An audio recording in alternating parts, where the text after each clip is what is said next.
Welcome back to Bear News, and thank you for joining us for our first show of the spring 2021 semester.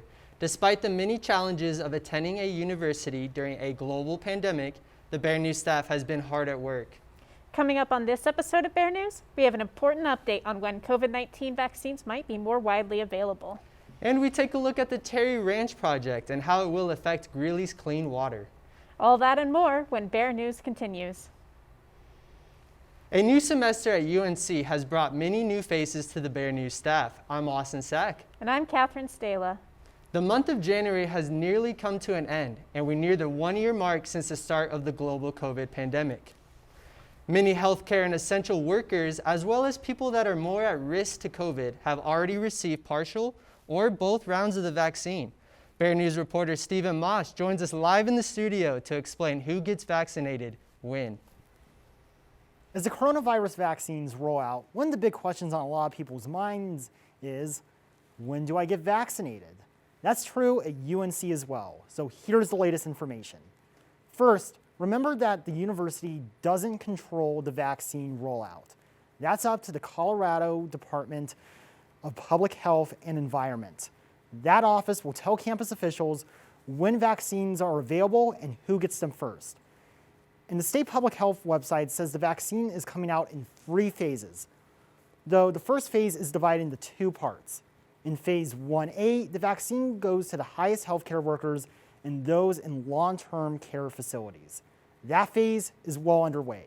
Phase 1B extends the vaccine to more healthcare workers, those 70 or older, police officers, firefighters, and essential government workers. Also included in this phase are frontline workers in education, food and agriculture, grocery store workers, public transit, the post office, and some essential journalists. That phase is also underway. Phase 2 includes people 60 and older and those younger than 60 who have high risk factors such as diabetes, obesity, lung disease, heart disease, and so forth. Also in this phase are other essential workers of local governments and adults who got a placebo during vaccine clinical trials. And phase 3 includes pretty much everyone else aged 16 and older. State health officials hope to move to phase 2 sometime in the spring and move on to phase 3 sometime in the summer. And Governor Jared Polis emphasized in a public statement that the state plans to make the vaccine available without cost. He cautioned that if anyone tries to charge for a vaccination, it's a scam. On a positive note, while everyone wants the vaccine to be distributed widely and quickly, Polis announced that Colorado is in the top 10 states in terms of distributing its vaccine allotments.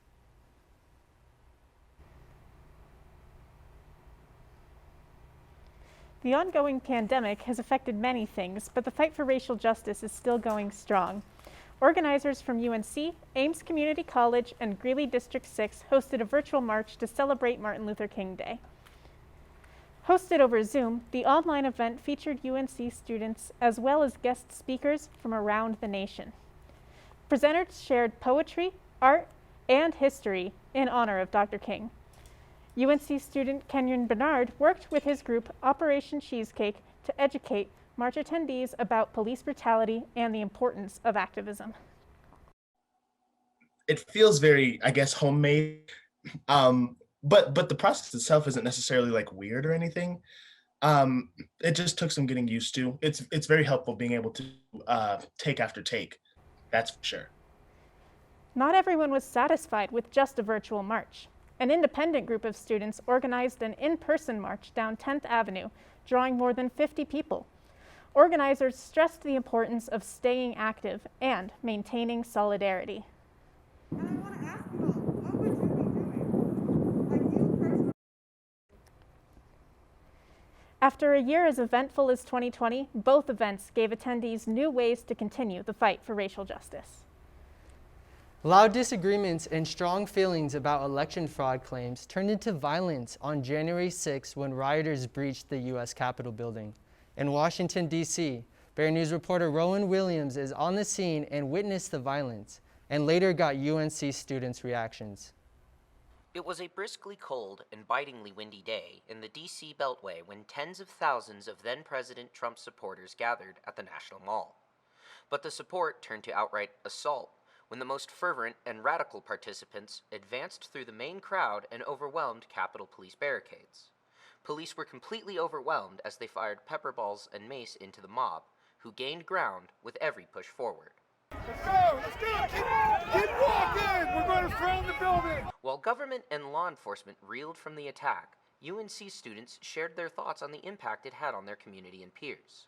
Some students expressed their fears and anxieties. Oh my God.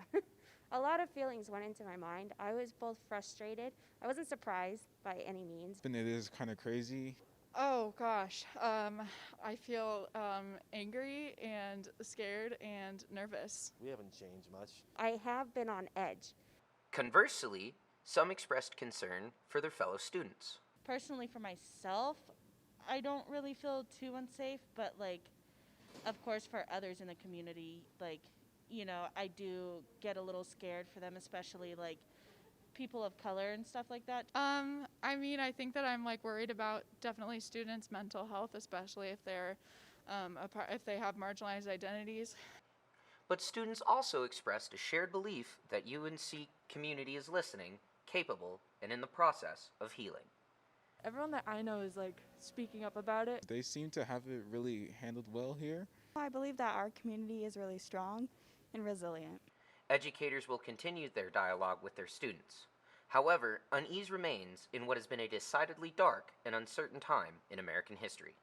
I'm Rowan Williams for Bear News. The ongoing dialogue about these issues is in the university community is good to see, but many questions remain after the Capitol riot. We will keep you updated as the situation unfolds.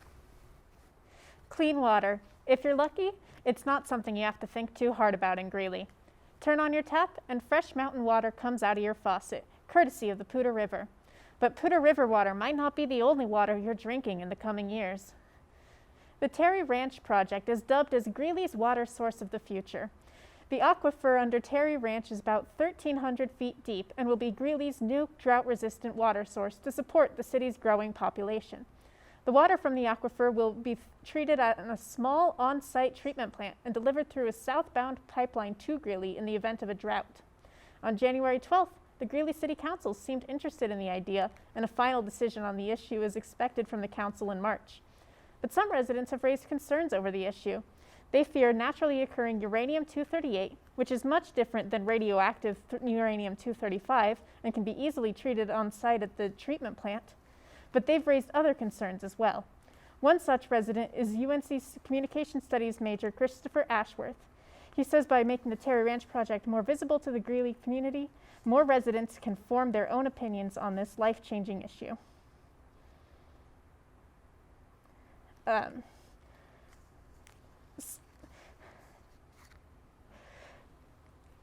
don't know what that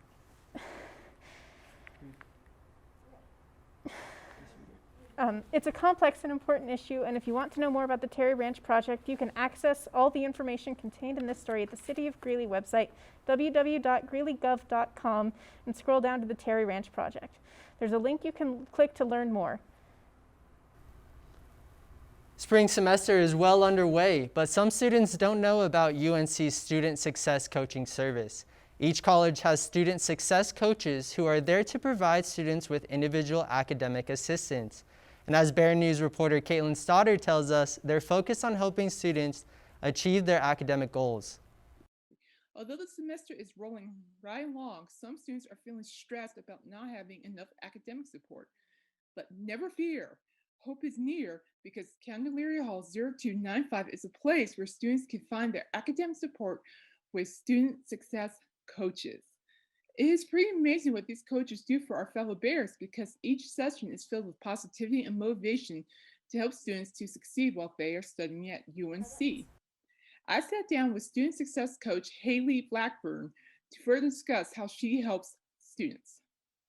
So my role as a student success coach and all of the coaches in the office, we really like to focus on helping students, where you're at, the things that you need. And so we do focus kind of on two really big key areas. One is going to be helping you explore different majors, get any kind of paperwork that you need done. go through. If you have a weird email from the registrar's office and you're just not sure, what's that about, because we definitely know a lot of emails come through, we're here in a resource to answer those. And then our second kind of big piece with coaching is just helping to talk, students through whatever sort of routines or study habits or just challenges are happening in class. We definitely love to have those conversations. And so it's kind of whatever students need, we're here to help you be more successful and to be a place you can turn. For more information about Student Success Services, look for the Student Success Resource Center tab at each college's website. Coming up after the break, we have an update from the Campus Rec Center and Outdoor Pursuits about how they still give students access to the facility and gear during COVID-19. And a look inside UNC's on-campus community with the Residence Hall Association. Don't go anywhere.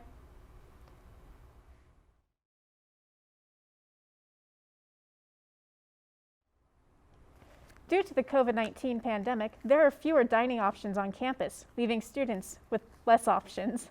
The USC Food Court, Bear's Bistro, and a few others have shut down within the last school year. Bear News reporter Shelby Irwin took a look at the impacts it's having on students. Campus life was once buzzing, but due to COVID-19 and budget cuts, campus life is no longer how it once was. Dining took a big hit since last year.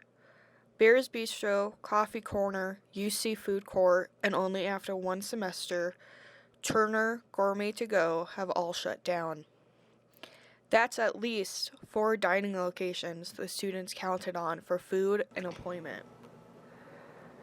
Even though there are still dining locations open on campus, most of their hours of operation have been cut. Our hours were definitely affected. I think it definitely makes people a lot more conscious of how much they're spending their dining dollars and student cash on and stuff. I think people are just more discouraged to spend that $5 top of coffee versus okay, I can get a sandwich instead. Many are affected by the recent closures in one way or another. Well, as a freshman, definitely all my meals come from the dining places. So with a lot of them being closed, I feel like there's less options. As a whole, I feel like it makes it more difficult to meet people and get along, and also masks, interacting with each other makes it more hard and kind of awkward almost. So I just feel like if we did have a more open place, then we'd meet more people and be able to talk to each other more. As of now, more food and work resources are scheduled to reopen in the fall with fully in-person classes. Reporting on dining closures, I'm Shelby Irwin, Bear News. Though dining is limited, there are sources such as the Bear Pantry that are here to help. Bear Pantry is located in the University Center room 2166A, and you can find more information at www.unco.edu/bearpantry. In an effort to attract the university's next crop of students, UNC is offering another free application day on February 1st.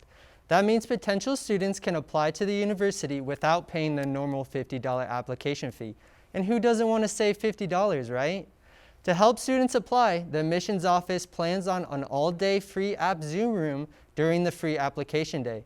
That room is open from 8 a.m. till 7 p.m. that day. And remember, that's Monday, February 1st. You can find out more information by going to the UNC Admissions Office website and clicking on Free App Day. Outdoor Pursuits is a campus resource that aims to provide students with skills and knowledge through outdoor experiences. Services include gear rentals, guided tours, and workshops to educate students to make the outdoors more accessible. Students can also rent bikes for free from Outdoor Pursuits to efficiently travel campus.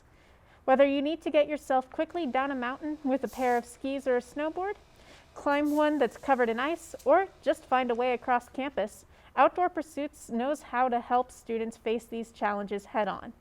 With their experience facing tough obstacles in nature, Outdoor Pursuits has the skills to deal with COVID-19. As a rental service, it's vital that the office has a plan when renting this equipment out during the pandemic. In the process, they've used some different gear than usual. From wearing masks while in the building, constant hand sanitizing to reduce the spread, and spraying down any used surfaces and gear, Outdoor Pursuits is utilizing all their tools in the fight against COVID. They've also changed up the way that students rent gear. Now, you call the gear shop to schedule an appointment or reserve specific equipment online. This allows Outdoor Pursuits to limit the number of people in the building as well as the time spent inside, minimizing the exposure risk. Outdoor Pursuits graduate student Hannah Murphy says they have also come up with new guidelines for how their guided trips are conducted. So our trips this semester obviously look a little bit different. We're only doing, we're not doing as robust trips as we usually do. A lot of it is just local day trips where we're still going out hiking. We're going to local climbing gyms that are accepting reservations. We're only putting 5 people total in our 15-passenger vans. Everybody's wearing a mask in the vehicles while we're in transportation and obviously when we're outside, playing outside. So we still have a packed spring 2021 trip scheduled, but it just looks a little bit different and we're trying new and exciting ways to play a little bit more locally this semester. Outdoor Pursuits continues to allow students to adventure safely, even when staying safe means something completely different. Although the majority of classes for the spring 2021 semester are being held virtually or on a hybrid schedule, the University of Northern Colorado's on-campus recreation center has managed to remain fully operational despite the challenges of COVID-19. But there are some differences. For instance, UNC students are required to make an online reservation through the rec center's website to reserve a 1-hour gym slot. Students and faculty members can reserve a time for total gym access or limited group fitness classes. My Bear News co-anchor Austin Sack headed to the campus rec for a look at how they have managed during the pandemic. COVID-19 has brought many challenges, but that hasn't stopped UNC's campus rec center and its goal of bringing fitness and wellness to students and faculty. When heading into the rec center, you will be greeted by a friendly voice. Hey, how's it going? You're good to go? You must wear a mask at all times while in the rec and sign in at the desk with your reserved time slot.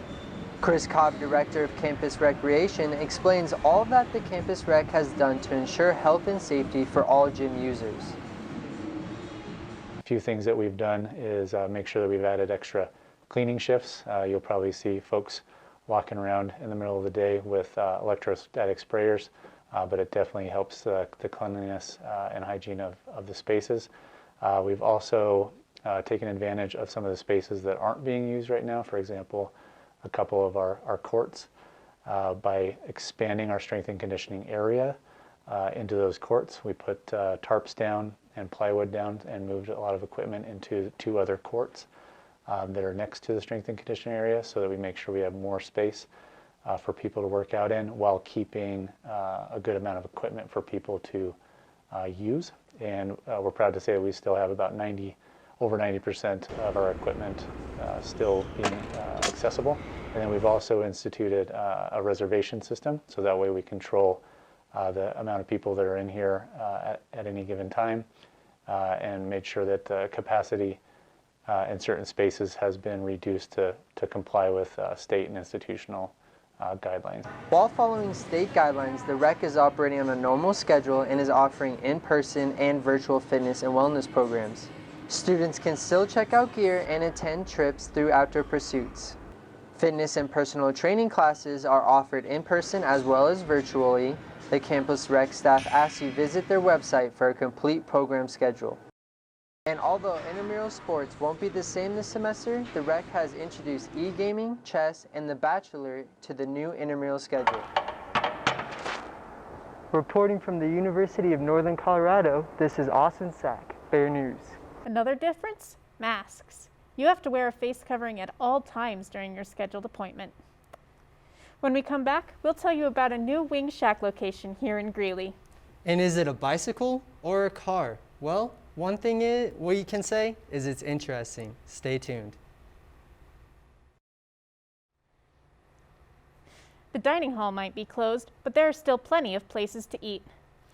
By popular demand, there's another Wing Shack in Greeley. The Greeley-based chicken wing restaurant opened its 3rd location in Greeley on January 16th.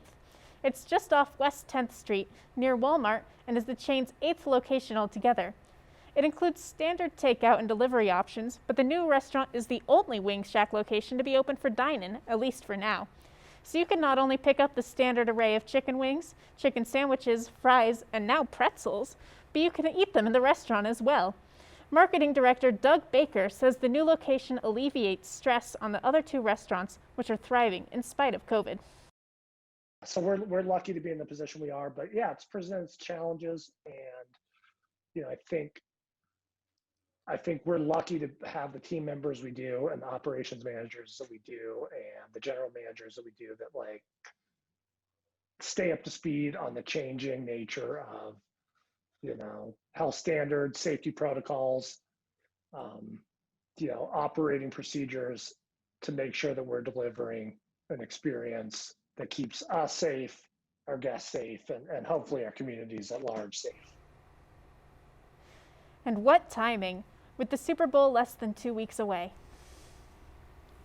With COVID still going on, lots of clubs and activities are shut down right now, and that means there's less for students to do. But one UNC student found a unique way to keep herself busy. Walking by this plain white garage in Greeley, you wouldn't suspect anything out of the ordinary. But inside, junior UNC psychology major Day Miniter is working to attach an engine to her bike. She started this process after falling in love with her friend's Harley-Davidson Sportster. Putting a motor on a bicycle is almost like building a motorcycle. You have the body of the bike, but still need a gas tank, an exhaust pipe, a seat, a whole lot more. Miniter has already attached the engine and the clutch and expects she'll be out on the road before this April. It all kind of started with a good friend of mine who told me that I could throw a motor on a bike, and I just wanted to see if I could actually build it, The first thing that you learn about building a motorized bike is it's not all just the motor. It's like the carburetor, the gas tank, it's like a bunch of little tiny pieces that builds a whole. Well, that's definitely a unique way to keep active during COVID. We'll check back with Miniter in a couple of months, and with luck, she'll be out on the road with her bike. That does it for our first show back on air. Thank you so much for tuning in. With the semester just underway, we here at Bear News will return every Thursday with more news from UNC and the Greeley community. If you see our reporters in the field, don't be afraid to come say hi, while following social distancing, of course. Thank you, and good night.